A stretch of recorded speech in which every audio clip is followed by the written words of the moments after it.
इब्न Khaldun, एक मनुष्य जो इतिहास का लेजेंड था 14वीं शताब्दी। एक ऐसा दौर जब दुनिया राजनीति, साम्राज्यों के उदय पतान और धर्म के युग में उलझी हुई थी। लेकिन एक व्यक्ति था जो मैं दुनिया को एक नए नजारिए से देख रहा था, एक ऐसी दृष्टि जो तभी नहीं, आज भी दुनिया के शासकों और समाजशास्त्रियों के लिए एक रहस्य है। यह था इब्न खल्दून, एक ऐसा नाम जो सिर्फ इतिहास नहीं लिख रहा था, वो इतिहास के पीछे छिपे सिद्धांतों का पता लगा रहा था। एक मास्टरमाइंड, एक फिलोसोफर, एक हिस्टोरियन जो इतनी गहरी सोच रखता था कि लोग उसकी बातें समझने में ही शायद कई शताब्दी लगा देंगे। एक छुपा हुआ रहस्य। जब इब्न खल्दून ने इतिहास का कोड तोड़ दिया, दुनिया के अधिकांश इतिहासकार ये लिखते थे कि किस राजा ने क्या किया, कौन सा साम्राज्य बना और कौन सा गिरा। लेकिन इब्न खल्दून, उसने एक और कदम आगे सोचा। क्या साम्राज्य एक पैटर्न में उदय और पतन का सामना करते हैं? क्या कोई फॉर्मूला है जो बता सके कि कोई साम्राज्य कितने समय तक टिक पाएगा? क्या इतिहास सिर्फ घटनाएं हैं या फिर एक छुपा हुआ समीकरण? इब्न खल्दून ने इन्हीं सवालों के जवाब ढूंढने के लिए मुकद्दिमा लिखा, जो दुनिया की पहली सिस्टमैटिक हिस्ट्री और सोशियोलॉजी की किताब है। उसमें उसने एक धमाकेदार थ्योरी दी, असबिया, सामुदायिक शक्ति थ्योरी, सिग्मा फॉर्मूला, एक साम्राज्य का रिसे और फॉल। इब्न खल्दून ने कहा कि हर साम्राज्य 5 चरणों में चलता है और हर समय यह साइकिल रिपीट होती है।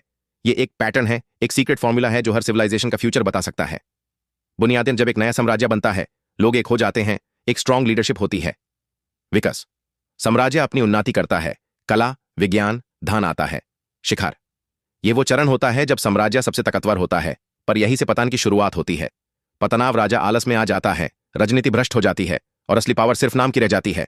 विनाश, साम्राज्य बिखर जाता है, एक नया साम्राज्य जन्म लेता है और यह साइकिल फिर से शुरू होती है। मतलब हर एक साम्राज्य, चाहे वो रोमन एम्पायर हो, मुगल हो या ब्रिटिश एम्पायर, सब इसी साइकिल में चलते हैं। और अगर हम सोचें तो आज की मॉडर्न दुनिया भी इसी साइकिल का हिस्सा है। जो देश आज सुपर पावर है, वो कल पतान में जा सकता है। इब्न खल्दून का फॉर्मूला आज भी चल रहा है।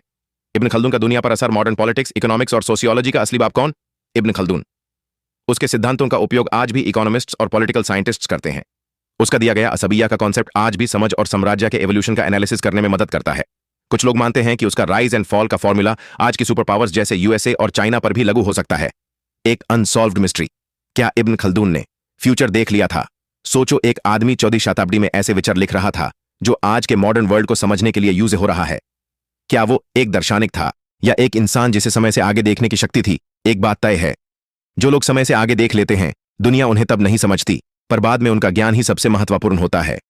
इब्न खल्दून एक ऐसा ही नाम था। इब्न खल्दून एक मास्टरमाइंड, एक सिग्मा थिंकर, एक ऐसी सोच जो दुनिया से कहीं आगे थी।